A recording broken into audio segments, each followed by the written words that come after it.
शेर लिखा कि तू है तो दिल धड़कता है, तू है तो मेरी आँख चलती है।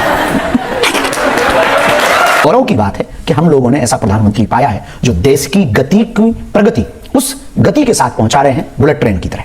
आपके चेहरे पर जो लाली है, जो ग्लो है, आखिर उसका राज क्या है? लब जिहाद, लैंड जिहाद, मूत्र जिहाद, थूक जिहाद, इसके खिलाफ है। हम इसलिए लोगों की टारगेट में है क्योंकि हम मुंह पर बोलते हैं और सत्य बोलते हैं। इसलिए बेटियों से हम प्रार्थना करेंगे, हमारे तन में तो जब तक प्राण रहेगा तब तक हम अपनी आदत नहीं छोड़ेंगे। हिंदुत्व और हिंदुस्तान के लिए जिएंगे, पर बेटियों को प्रार्थना करेंगे, बेटियों तुम लक्ष्मी बन, तुम दुर्गा बन, तुम काली बन, पर हिंदू बेटियों कभी ना बुर के बाली बन।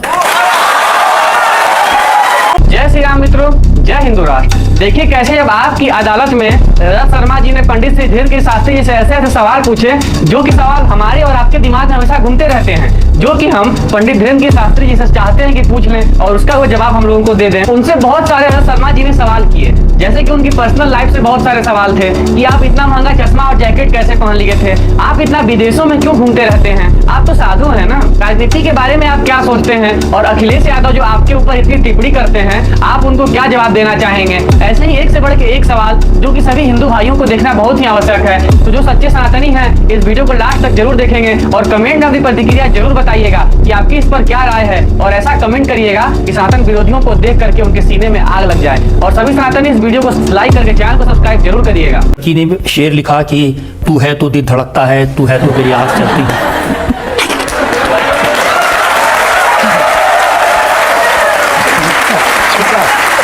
ये बहुत लफड़े चलते हैं, ये साइड के लफड़े हैं, चलते रहते हैं। लोग न जाने क्या क्या कहते रहते हैं, उन पे तो भगवान की बहुत दया है, और भगवान की दया है, भगवान बचाए हैं और बचाए रखें, हमारी ऐसी बुद्धि रखें कि हमारे कारण, हनुमान जी से यही प्रार्थना है सन्यासी बाबा से, हमारे कारण हिंदुओं को नीचा ना देखना पड़े, ऐसी हमारी बुद्धि भगवान बनाए रखें। लेकिन आप भी तो कहते हैं ना कि नाकों को आदत हो गई तुम्हारी। हाँ उनके, हमने हनुमान जी को कहा, ये किसी लड़की के लिए नहीं कहा। हाँ अच्छा जी, इतने सारे जो शेर पढ़ते हैं वो सब हनुमान जी के लिए पढ़ते हैं आप? हाँ, हम तो उनसे ही प्यार करते हैं, अपने गुरु से हम बहुत प्रेम करते हैं, तो उनके लिए ही पढ़ देते हैं और कोई बुराई भी नहीं।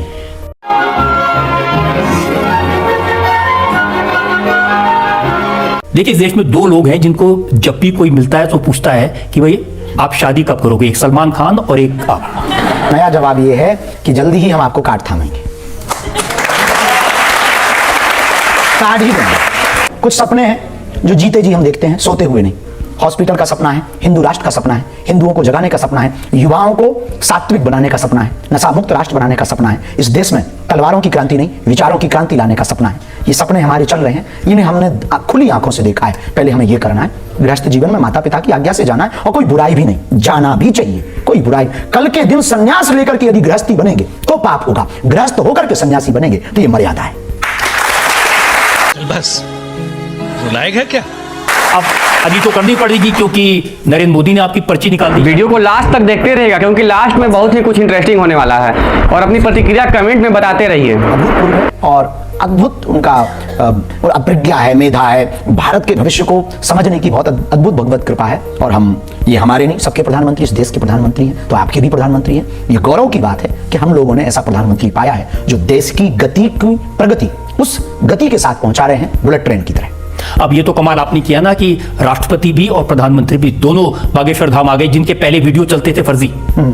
ये भगवान की कृपा है, बालाजी की। ये हमारा प्रभाव नहीं, ये हनुमान जी का प्रभाव है, उस भूमि का प्रभाव है, गड़ाग्राम की भूमि का प्रभाव, बुंदेलखंड का प्रभाव है, बागेश्वर हनुमान जी का प्रभाव है, और प्रधानमंत्री जी का भविष्य के प्रति एक बड़ा विजनरी जो है, उसके कारण ये सब संपन्न हो पाया है। और उसी के कारण ये सब हो पाया है कि बालाजी ने कृपा की। छोटे से गांव में 3 दिन के अंदर 23 फरवरी को प्रधानमंत्री जी आए कैंसर हॉस्पिटल की भूमि पूजन के लिए, 26 फरवरी को राष्ट्रपति महामहिम राष्ट्रपति महोदया पहुंची बेटियों के विवाह के लिए। तो जो पुण्य के कार्य, जो सेवा के कार्य चल रहे हैं, तो उन कार्यों में बालाजी के दर्शन करने उनके प्रभाव से पहुंचे, हमारी नहीं। मुझे ध्यान है पिछली बार जब आपकी अदालत में आप आए थे तो मैंने आपको कहा था कि मोदी जी के फर्जी वीडियो चल रहे हैं बागेश्वर धाम आने के।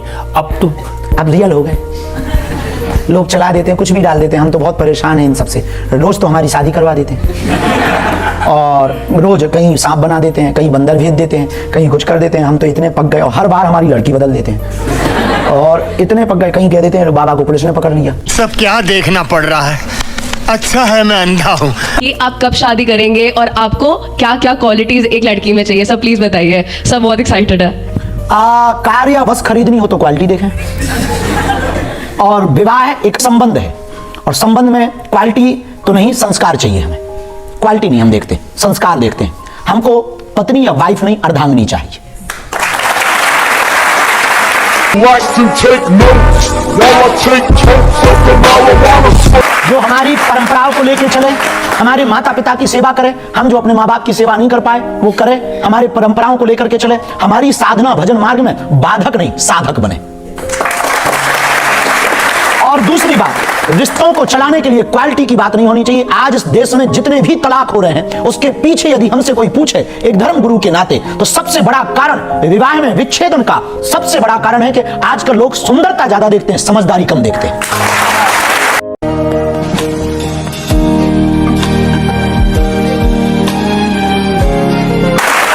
इस लोग गालियां हैं वो भी एक स्टाइल की होती हैं। आप ठठरी के बड़े, नकट्टा, मूसरचंद ये कहां से लाते हैं?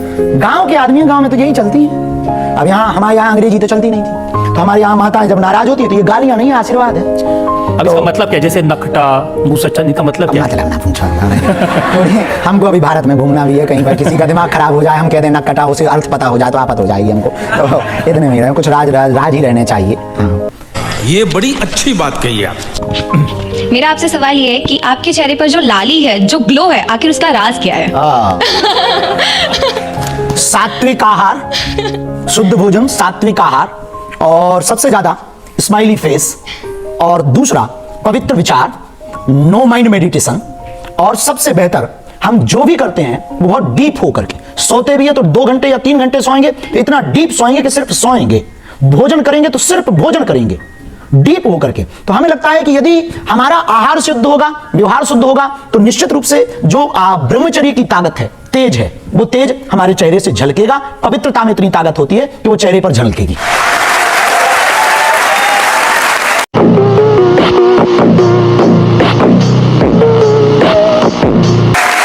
आलोचना करने वाले कहते हैं कि पहलगाम में हमला हुआ तो बाबा ने पर्ची क्यों नहीं निकाली?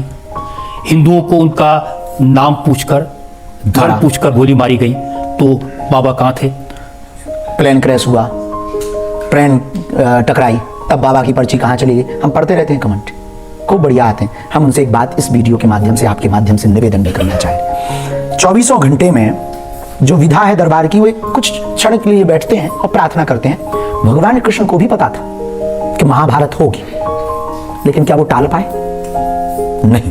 हम भाग्य नहीं टालते, ना हम विधि के लेख को टालते। यदि विधि के लेख को हम टाल दें तो फिर हम ही विधाता ना हो गए। विधाता की आवश्यकता क्या?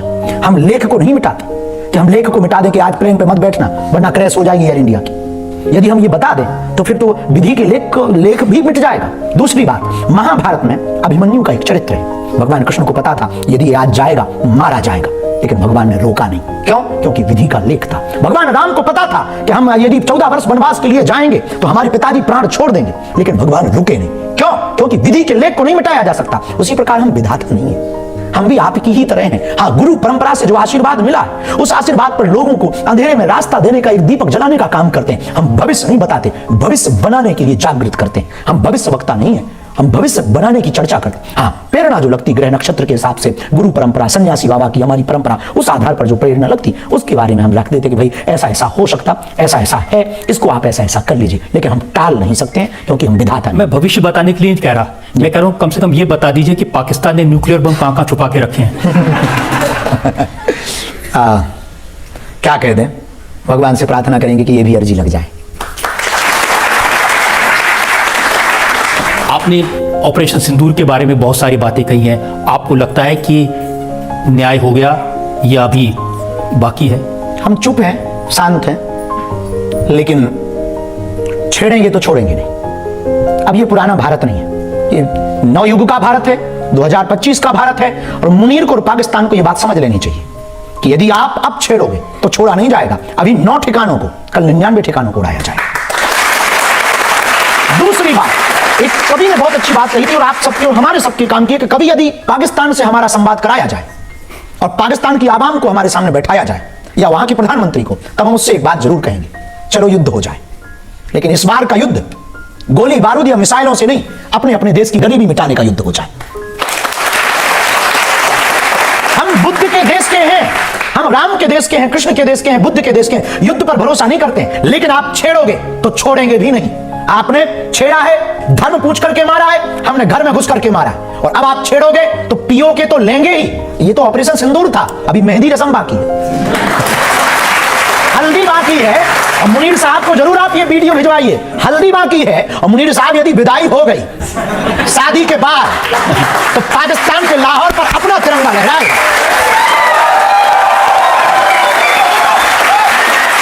क्योंकि इस देश में दो रियल हीरो हैं, खेत में खड़ा किसान और सरहद पर खड़ा जवान।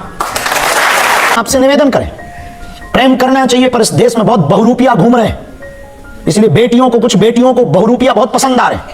हमने पिछली बार एक बयान दिया था, लोगों ने हमारी बहुत कंट्रोवर्सी की। वो बयान बहुत पवित्र बयान है।